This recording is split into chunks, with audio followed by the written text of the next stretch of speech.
Going tonight. Haunted Halloween Carnival's only here once a year. Yeah, right. My parents already said no. They said kids go missing out there. They just say that to scare us. I hear it's wild. Rides, freak shows, even free candy. No way. It's not safe. Nobody lives out there anymore. Wild animals, people disappear. Everyone knows. That's the point. It's the Haunted Carnival. We've gotta go. No.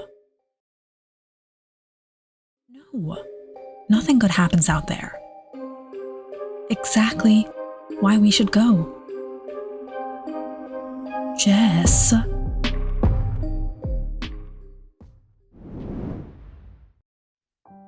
Willow's Den town was small, the kind that had 2 stoplights, and one diner everyone pretended to hate but still ate at every Friday night. Vermont wasn't exactly thrilling. Quiet houses, faded barns, maple syrup stands in the fall. Nothing interesting ever happened. Nothing ever changed. Most kids had the same dream: graduate, get out, run to Boston, New York, anywhere that didn't smell like wood smoke or boredom. The ones who stayed behind usually didn't have much choice. Jessica sure wasn't planning to stay. She was restless, always moving, always pushing. Church on Sundays, she'd slip out halfway through the sermon, sneakers scuffing the steps, only to be found an hour later with some older kids, smoking behind the gas station. School? Optional. She'd skip class, show up with smudged eyeliner and wild stories about hitching a ride to Burlington, or trying out something funky with someone interesting. Jessica lived for the rush, the thrill, the chance to say she did what no one else dared. Laura was the opposite, the good girl. Choir singing, polite smiling, dutiful daughter kind of girl. Sundays, she sat with her parents at church, her voice lifting during hymns while her father nodded with pride. She did her homework on time, greeted neighbors with a smile, and carried herself like she had everything figured out. After one Sunday service, she scanned the church pews and realized Jessica wasn't there again. Laura slipped out after the closing hymn, ignoring her mother's questioning glance. And there she was, Jessica, laughing too loud, sitting cross-legged on the hood of some rusted car with 2 older boys, passing something that smelled like burned leaves. Jessica. Relax, choir girl. We're just hanging out. Your mom's looking for you. She said if you don't come back right now, she's calling Pastor Dan. You are no fun. Laura linked her arm through Jessica's, steering her away. And you are insane. You're outside of a church. That was their pattern. Jessica pushed the edge. Laura pulled her back. Yet somehow, they stayed inseparable. Maybe because Jessica saw in Laura a steadiness she could never find in herself, and Laura saw in Jessica the spark she secretly envied. Did you hear that? Haunted Carnival out by the woods? We have to go. Jess, I don't know, it sounds dangerous. Nobody even lives out there. Exactly. That's why it's perfect. I don't know if I should. Scared of breaking the rules? Admit it. Maybe. A little. Yes. What's wrong with that?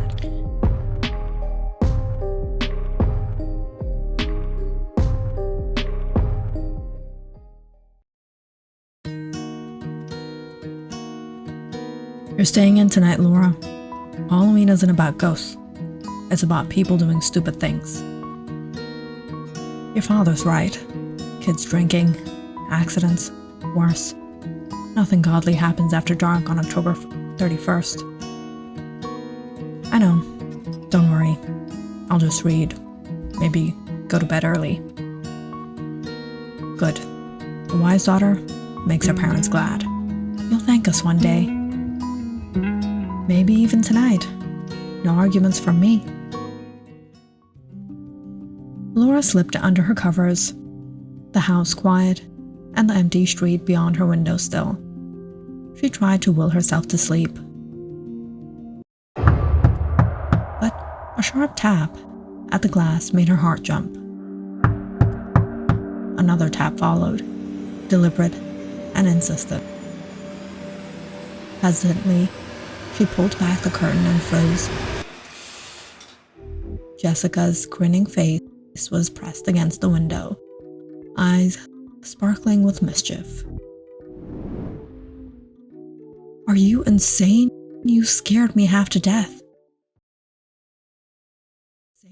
You scared me half to death. Then you're awake. Perfect. Let's go. No, I promised my parents I'm not sneaking out. Fine, I'll just tell Mommy and Daddy about Richard sneaking in last Saturday. You wouldn't. Try me. Fine, let's go. But if we're going, we're calling Richard. He's driving us. Why? So your knight in shining Honda can babysit us? What are we? Weak? Yes, we are weak, and I'd rather be weak than dead. Fine, call him. Richard's old sedan rattled up 10 minutes later, headlights cutting across the yard.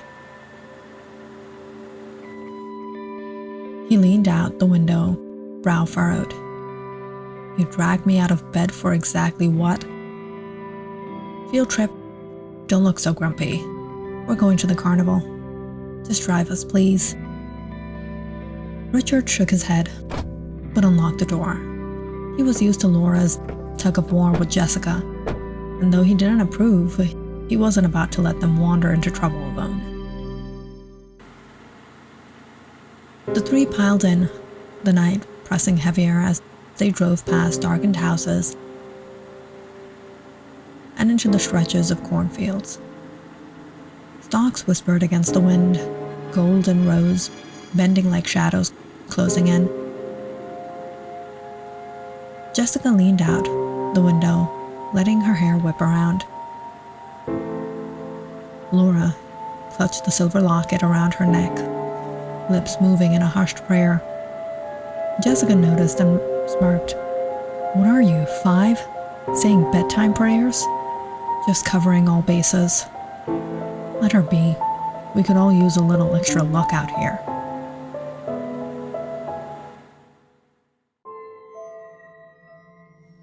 By the time the fields thinned, the outskirts revealed themselves. Skeletal trees, a gravel path, and beyond it, flickering carnival lights. Tattered tents sagged under the weight of shadows. A Ferris wheel creaked in the distance, turning slowly, though no wind blew. It looked abandoned, or maybe it was exactly how a haunted carnival was supposed to look like. This doesn't feel right, which means it's perfect.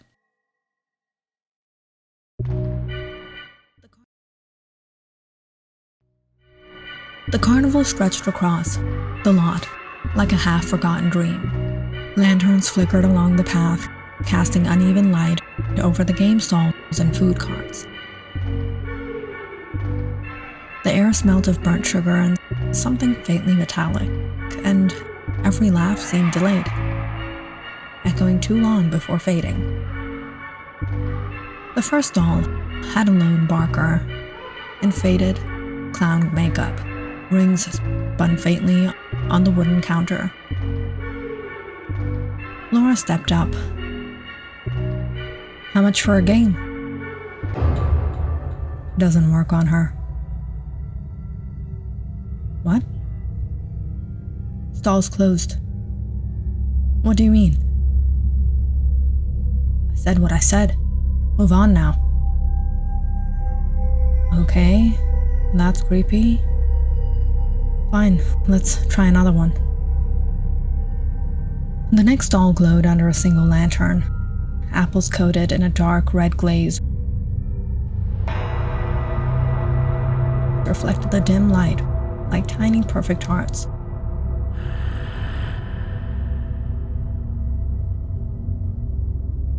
The vendor's hands trembled slightly as he handed Jessica one.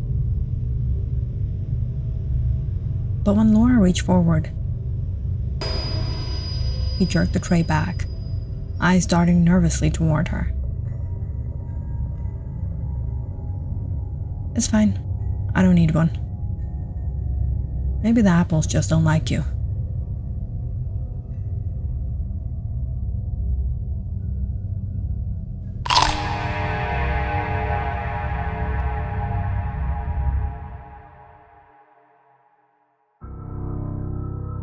The next, a tent draped in heavy purple velvet beckoned. Jessica ducked inside with excitement while Laura paused, tugging her locket out from beneath her sweater. The woman behind the crystal balls smiled at Jessica with painted eyes that glimmered. Your path is already chosen.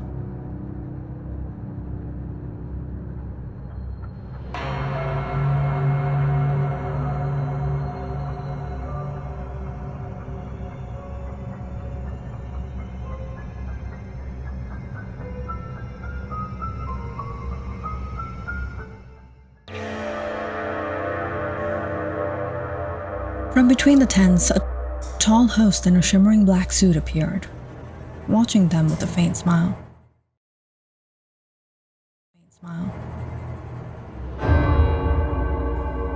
He leaned toward the group, voice barely above a whisper. Don't take the lake road back. That's the haunted way. Haunted way, huh? Sounds perfect for a thrill. It's been a while now, maybe we should start heading back. Yeah, probably will take an hour to get home. Fine, let's go.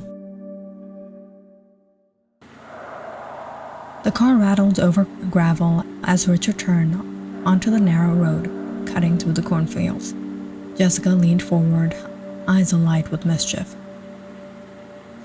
Come on, we're taking the haunted road. You're not chicken, are you? Jess, I'm serious.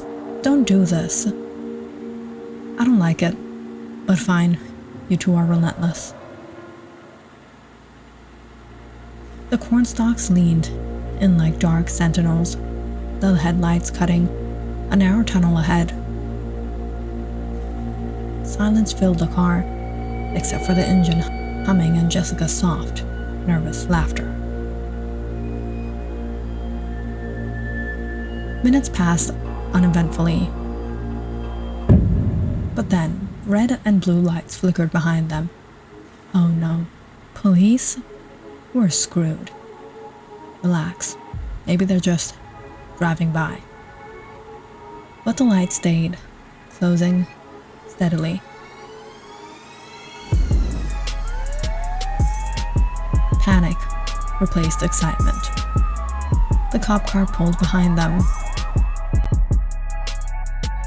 The officer stepped forward, flashlight cutting across their faces. What are you kids doing here? Nobody takes this road. We went to the carnival. This is gonna go great. Carnival, huh? Yes, sir. No lie, we swear. There were tents, games, rides. Rides. Listen, I'm towing this car. You guys are all coming with me. Why? What did we do? We can just drive home. We're not arguing, officer, but we were just heading home ourselves. Exactly. No arguing or you'll be going in handcuffs. Fine. We'll go.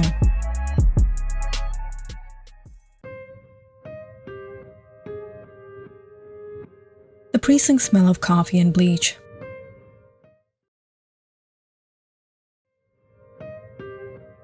Their parents arrived, faces etched with worry. So there were these games, ring toss, apple stand.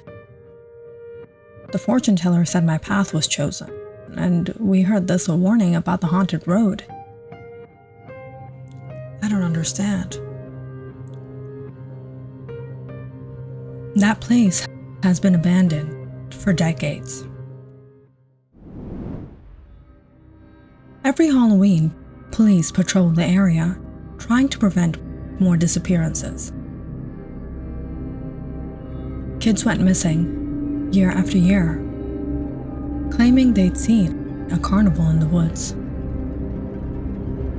In reality, decades ago, a carnival had existed, a refugee for misfits and runaway children.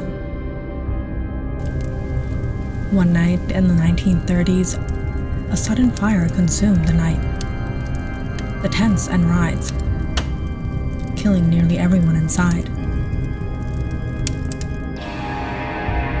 Since then, the carnival appeared only as a ghostly mirage, luring children who wandered too close. Why us? Why did we make it out? Yeah, that thing, whatever it was, it didn't touch us. Maybe luck, maybe something else. Laura quietly clutched her grandmother's silver locket. She had been whispering the folded prayer inside, whenever fear tightened around her chest. The faith that shielded her had by extension shielded her friends as well. Every encounter, the Barkers' refusal to let her play, the candy vendor pulling away the tray, the shadow halting whenever her prayer rose, the low growl silencing as she clutched the locket.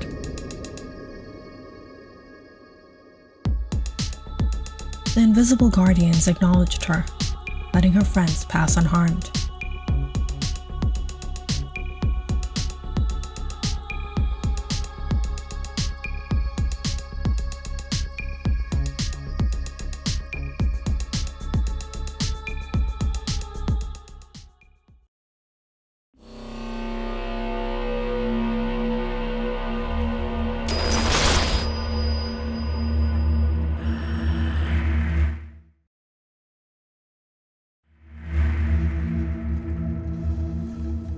Click on the subscribe button and check out more awesome videos on our channel.